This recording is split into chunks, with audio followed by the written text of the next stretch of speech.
Hello to all my Trinity killers, Bay Harbor butchers, you dark passengers. Hey, and let's add the Gemini killers there. Yes, I said killers. Oh my goodness, we will talk about that in a moment. Hello, my name is EJ Marino and welcome to my channel. We have been reviewing the show Dexter Resurrection and we are on episode 6. What an episode this was. We have a lot to get into with this review. So let's talk about the episode Cat and Mouse.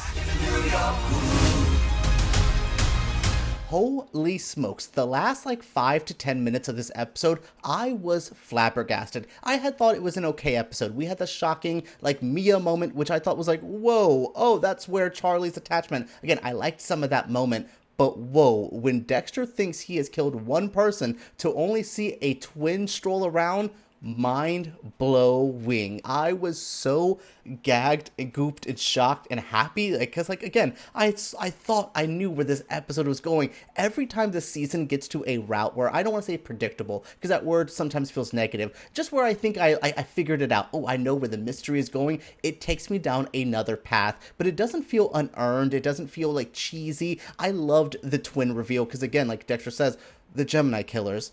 I should have put that together with the twinness, with the duality of this killer's name and, David Malkin. I was like, oh no, we lost 2 killers in one episode just to see him roll back up again. Then that would also explain the differences because David, this version we see at the very end was much more quieter compared to the very egotistical, the very braggadocious Gemini killer. So we see the difference of those characters. But my goodness, even before that, Dexter holding that cat, hilarious. Just great. The idea of Blessing as a character, the idea that Blessing might not be the nicest human being ever, which he's still a good guy, but his emotions got to him a bit this episode, especially dealing with the passing of his mother. But my goodness, what a wild, fun time that this entire episode turned out to be. Again, this just further cements that I think Dexter Resurrection is the best Dexter season we've had since OG Dexter way back in 2008, 2009, that era, a couple seasons in where I was like, oh, Dexter's still amazing. It's still great. It's still amazing.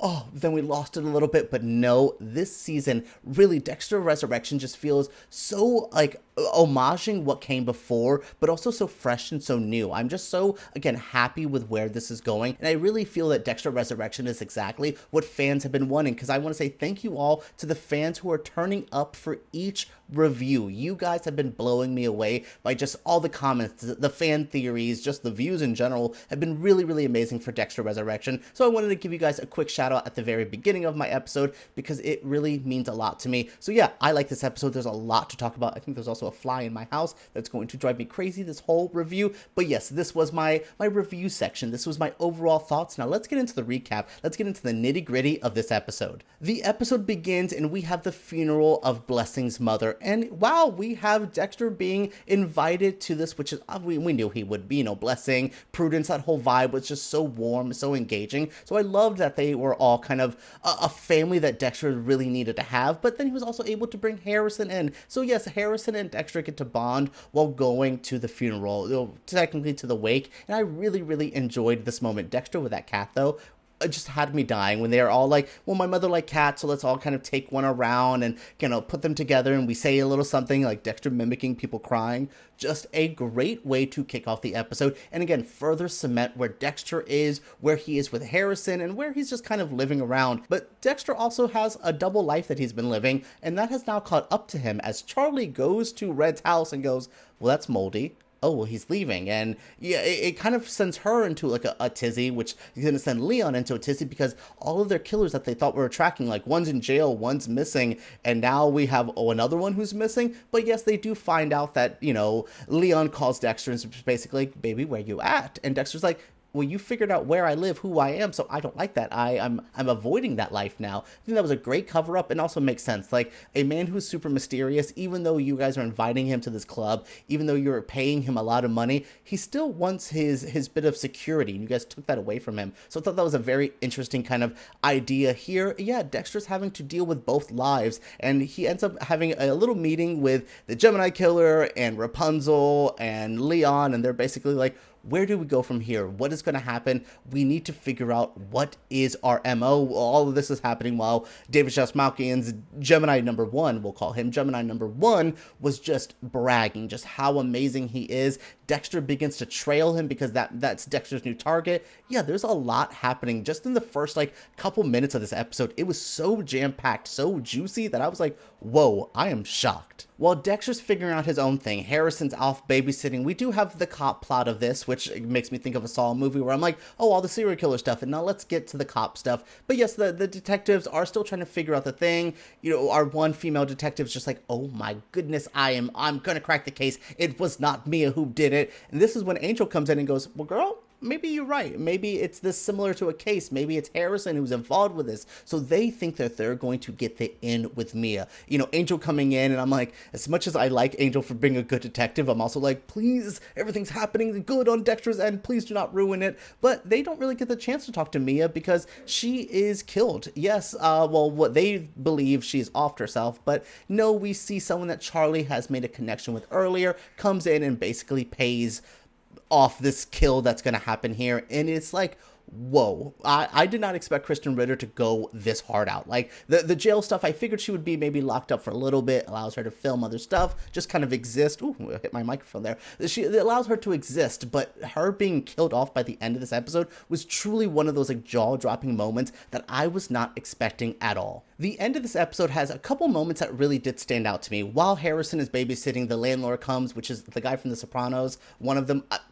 a weird cameo that I did not expect on the show. But yeah, so Harrison is talking to him, and we see a moment where Harrison kind of snaps and stabs him in the eye, but that's just a fantasy. So we're seeing Harrison kind of teeter between worlds. He has this killer side of him that Dexter has basically put onto him by just DNA and circumstances, but we also see that he is a good person. He is a hero. I mean, the way he helps the little one out by getting the nebulizer perfectly, like there's some like paramedic EMT vibes. Maybe he can do that. Maybe he, there's a world where he can still kind of have the risque feeling of being a killer and having that like the adrenaline rush of that, what that is, but then also be a savior to people. I think Harrison's going to be on a very interesting path. We find out school's too expensive for him. He's not going to go there. So Harrison is he's in a bit of a rough spot here, but not as rough as Dexter. So Dexter at the end of this episode, he trails Gemini. They have a meeting. They come to the house. Dexter tries to drug him. The Gemini tricks him, but Dexter was already aware of that trick, and he's like, I am good to go. We get Gemini number 1 down. Oh, cool. We killed the Gemini killer. Great. Before he was able to, get more targets. Amazing. Then Blessing comes and Dexter has to hide the body, and he's just like, oh my goodness, because we saw a moment where Blessing kind of snapped, and he was like, no, that's not me, blah, blah, blah. So Dexter's like, fine, get out of my house. And Dexter thinks like, you know what? I've killed 2 of the killers. We have Mia gone. This is all fine. Where are we going to go next? Oh my goodness. All the helicopter ride at the very end of this episode, you're like, cool. Oh, just Rapunzel and Dexter. How awkward is this going to be? Because everyone else is gone. Oh, snap. Gemini number 2 comes. Yes, another David Dashmalkian rolls into the scene, and there is 2 of them, which makes sense because Gemini is a duality kind of astrological sign. We all know the Gemini stuff. It's just, that blew me away. That was such a good moment of Dexter having I thought I got it. Like, I thought I won. I thought I had my leg up on this competition. It was a really good fold to this. And again, it really shows that I think this season knows what we know to expect. Like, we are longtime Dexter fans. We're longtime TV fans. We can predict a TV show from a mile away. The moments from Mia dying to the reveal of Gemini number 2, it's stuff that I wasn't expecting and I wasn't ready for, and it was exactly what that's exactly what I mean when I say Dexter Resurrection is my show of the summer, and also the best Dexter we've had in years. All right, everyone, that is it for my review of this week's episode of Dexter Resurrection. Cat and Mouse was a great episode that had a lot of juicy moments in it. It furthered some plot. It also gave me a little bit more of Harrison, and it had a good twist ending that made me so excited for the next episode. I had teased that this episode was good. Y'all, I had told you this was one to watch. I was not right. I mean, I was not wrong. I was right, because you'll see what happened here. This was such a fun time. It was just so much fun to review this as well. I've been having a great time sitting down and just chit-chatting with you all about Dexter. We do have some Ryan Murphy shows just around the corner, so make sure you guys are subscribed. So when this is over, it's going to be a good time. I'm also watching Wednesday. If you guys want to see a Wednesday review, I might wait till both parts come out to do a full review, mostly because Lady Gaga's in part 2, and that's what I've been really waiting for. But yeah, let me know if you want to see what, if you want to see Wednesday, or if you want to see anything else before I get into All's Fair and The Beauty at the end of the year, which will be some amazing Ryan Murphy TV shows to dive into. But right now, we're in the world of Dexter, and it's a good time. So share your thoughts down in the comments below. Subscribe to my channel. Subscribe to my other channel, Flickering Myth, for even more content. And make sure you guys give me a thumbs up, because YouTube takes those way too seriously. All right, guys, let's talk about Dexter, Resurrection, and the episode Cat and Mouse right down below.